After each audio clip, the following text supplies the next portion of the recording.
Sizlar haqsizlar. Oddiy rubashkalar doim bogati ko'ringan, lekin uni birgina ro'mol bilan stilizatsiyalashtirsa, undan ham chiroyli ko'rinadi. Men sizlarga ustinglarda stilni turadigan 3 xil obraz ko'rsataman. Bu obrazlar meni ustimda chiroyli ko'rindimi? Sizlarning ustinglarda undan-da chiroyli turadi.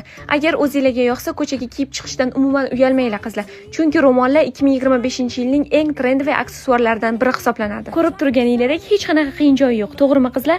Undan tashqari juda ham stilli ko'rindi. O'zingiz qilgan mehnatingizni shunchaki maqtayapsiz-da deyishingiz ham mumkin. Lekin ishxonaga bu usullardan foydalanib borsam, deyarli hamma bitta ro'moldan juda ham ko'p obrazlar yaratasiz, xuddi kiyimingiz ko'pday ko'rinadi deyishadi. Ayniqsa mana shu stil ko'pchilikning e'tiborini tortdi. Shoshmay turinglar, hali yana bittasi bor. Ko'rsatayotgan barcha usullarimni o'zingizlarning uyingizda bor, xohlagan ro'molingizdan foydalanib qilib ko'rsanglar bo'ladi qizlar. Bu usul korsetning o'rnida bosolmaydi-yu, lekin biroz korsetga o'xshab turib beradi. Nafaqat ro'mollardan, boshqa aksessuarlardan foydalanib ham layfhaklar chiqaraman. Meni yo'qotib qo'ymasligi uchun esa menga obuna bo'lib qo'yinglar.